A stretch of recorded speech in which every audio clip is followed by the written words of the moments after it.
All right, I don't want any spoilers here, but here's this lady sitting in an elevator. Let's assume the elevator is not accelerating, and we shine a beam of light across the elevator, and the beam of light, of course, will go straight across. This is our experience. Although we could argue photons have mass, right? And they actually are deflected downward a little bit by Earth's gravitational field, but not very much. Okay. So here she is not accelerating. If we take this thing and accelerate this way, it's at a tremendous rate, by the way. You can figure out, this distance. I think we've estimated this, and, this lady would not be standing, let's just say. Okay, she accelerates upward, then these particles of light, of course, are going to fall more and more off of their straight line path just simply because of this acceleration, right? And then the light beam, we would say this light beam appears to curve, right? Just keep the word apparent there, okay? It appears to curve, right, because of this acceleration of the system. Now, keep in mind that if acceleration can do this, remember also gravitational fields can also curve light like this, right, which is kind of an interesting thought, right? Okay, so let's imagine that you see three stars like this, star 1, star 2, star 3, right? If you observe those stars when they're near a massive object, right, if you're near the sun, the light from this star is actually going to curve around the sun like that. The sun is going to cause it to curve. And what happens is that this image of this star shifts away from its original position. It'll shift away from the massive object. Okay? Keep this in mind because we're going to see some cool pictures from the Hubble telescope, right? It'll shift away from the massive object. Now, there's only one little small problem with, and the sun is, of course, the nearest, most massive object we can look at. There's only one small problem, and that is that the light from the sun is going to obliterate the images of these stars because the light from the sun is so much brighter than the image of these stars. And you have to look at this right where the sun is, right? Well, last summer we actually had an opportunity to see stars very close to the sun, right?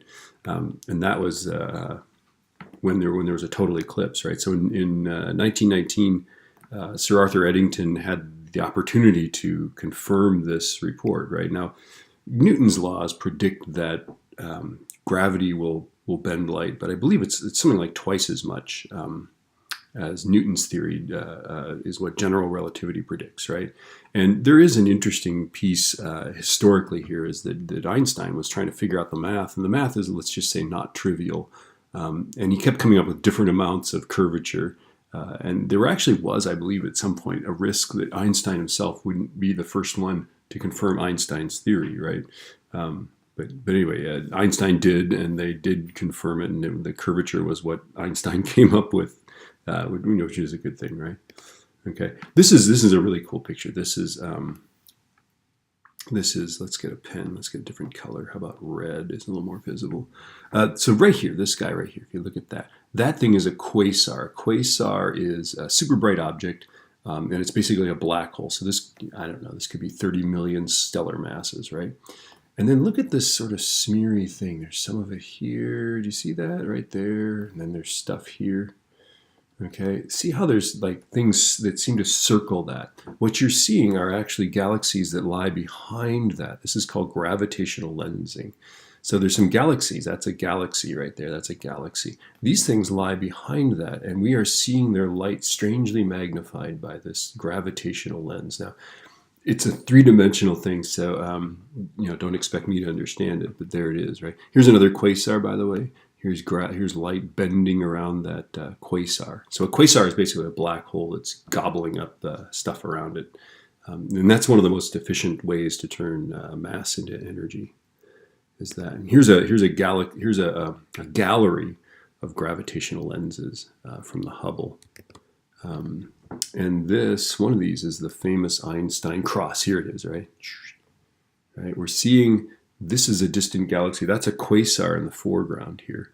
Okay. And this is the same galaxy 1, 2, 3, 4 times. Why 4? I don't know. Go study physics somewhere and get a PhD in general relativity. Here's another Einstein cross like that. But anyway, and this is a galaxy that's being lensed from behind it. What's interesting is that, of course, you can use really, really complicated mathematics to undistort these images. And you can use this as sort of a kind of almost like a portal, like a wormhole, right? You can look at the stuff that's beyond that quasar that's being magnified, and you have access to something that you couldn't see normally, right? It actually acts like a big magnifying lens off there in space. Yeah.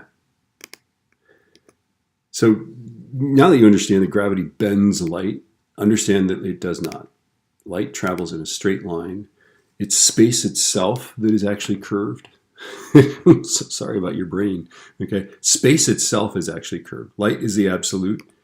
Light travels always the speed of light. We know this from the postulates of special relativity, right? It always travels at the speed of light. It always travels in a straight line. It defines a straight line. Okay, so the fact that it appears to curve is that space itself is curved, right? We have to readjust our brain, which this is somewhat difficult, right? We are used to space not being curved. We expect Euclidean geometry to work, right? When in fact, if space is curved, things like that don't work, right? So the famous analogy here that we'll do is and the problem is that, of course, the curvature of space is we're curving three-dimensional space into a fourth dimension, right? Most of us have a hard time picturing four-dimensional space. So what we do is we picture space as two-dimensional, which works for a lot of things, right? And the curvature is in that third dimension. Of course, we can visualize the y dimension here, so we're good, right? And then the notion is if we have this bowl-shaped thing, this is like the gravity wells at OMSI, and we can roll the marbles around. And we've already made analogies like this for orbit, right? And that's what general relativity says, is that there isn't this force at a distance. It's that massive objects distort the space around them, causing the force of attraction by curving the space. Okay. Now this is all well and good, right? But this leads to several things, right? One possibility also is that we can draw triangles. Normally, when we add up the angles interior to a triangle, we get 180 degrees.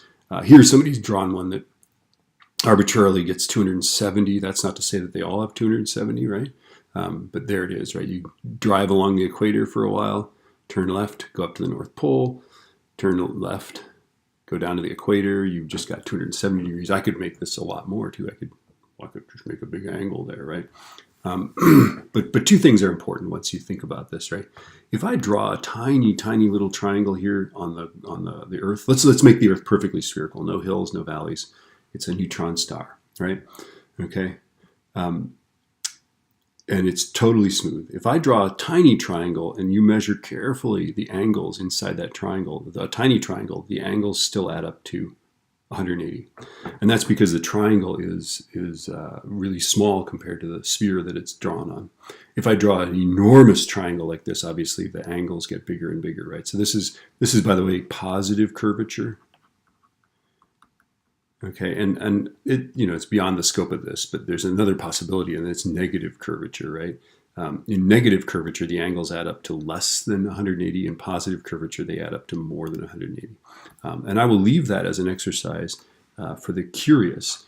What would a negative curvature of two-dimensional space look like? This is positive curvature of two-dimensional space. What does negative curvature look like? Think about it. You got to think.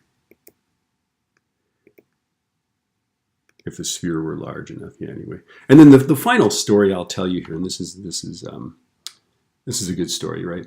Is that there's this mathematician Riemann, and mathematicians basically just there's no you don't have to have a reason to do something, okay? You just do it because it's beautiful and because it's true. Okay, this is a very pure thing. Whereas, physicists, we have to muddy ourselves with experiments and things like that, right? So Riemann writes a book about four-dimensional geometry. He actually develops a system of four-dimensional geometry. Euclid is like two-dimensional, three-dimensional geometry, right? Riemann comes up with four-dimensional, 4D geometry, right? He writes a textbook. He writes little sections, and he's got a little. It's like it really is a textbook on four-dimensional geometry, right? It's got descriptions, and it's got some example problems, and it's got some exercises for the reader, right?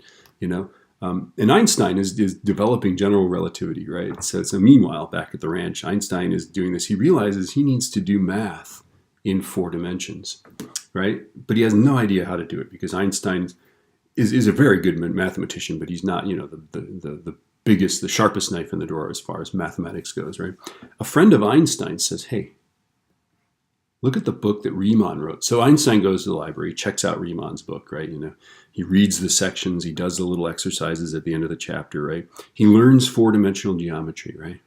Some of this might not be actually true, but the part about Riemann developing four-dimensional geometry is definitely true, right?